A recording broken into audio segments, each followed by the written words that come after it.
What's going on, guys? Welcome back to 100% NUFC. So breaking news coming from the football club this evening. Newcastle United have signed Hoffenheim forward Joelinton for £40 million on a 6-year contract, keeping him at St James's Park until 2025.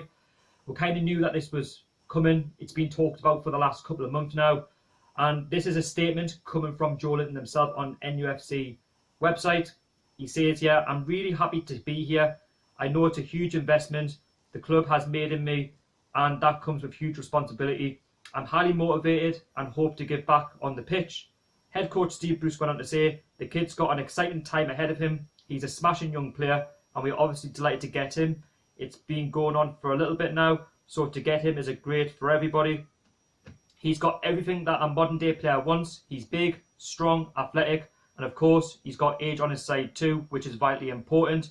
Furthermore, he's learned the history and wanted it, the number 9 shirt, and that's always a big shirt to fill, but in his eyes, it was bring it on. It's what I'm here for. He's risen to that challenge, and I'm sure he will be a big favourite of the supporters. He's got an incredible work rate about him. He's got really good humility about him and all the attributes to be a top striker." That's come from Steve Bruce, so he's right. You know, it comes with a big responsibility wearing the number 9 shirt. What's going to happen to Dwight Gale? Well, I don't know. But again, we've signed Joelinton from Hoffenheim. He went on to score 7 goals last season in 27 appearances. He did go on to score more if you include the Champions League appearances as well. Now, £40 million. I mean, who would have thought that Mike Ashley would spend £40 million on a striker? You couldn't see that, you know, given the summer that we've had.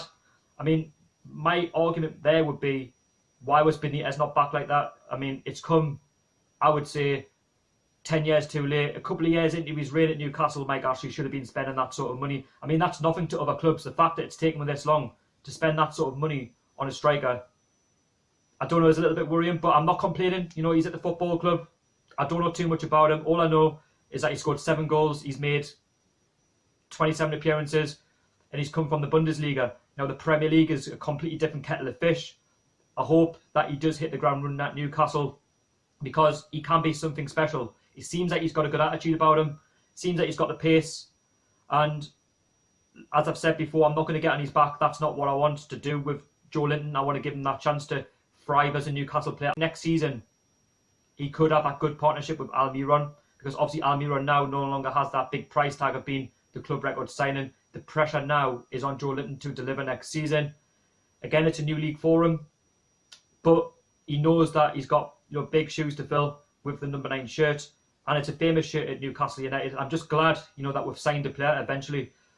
Hearing that he will be making his bow against Preston North End on Saturday, so it'd be nice to see him have a run out. Shame I won't be going to the game for work commitments, but it's nice to know that we've got a striker through the door. The argument there, though, is that a paper over the cracks?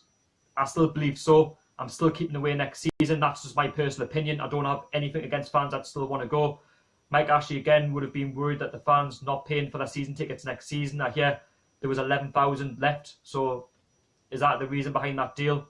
I don't know. But with the TV money that comes through the football club every season, there shouldn't be any reason why we don't spend that sort of money, you know, on a player. It seems like he's got a good attitude about him. It seems like he said all the right things. Steve Bruce, you know, backs him. Steve Bruce seems to be a big fan of him. And we'll wait and see what he does over the course of the season. Hopefully he gets double figures and he does what Rondon and Perez did last season. Now, of course, you will say, you know, it's sort of the Perez money and maybe 10 million on top.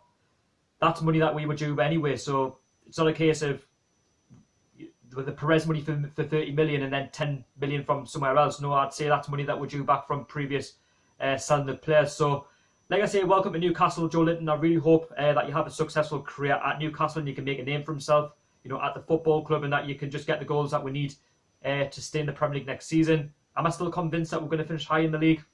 Still not sure, but that's just the way it's been this summer.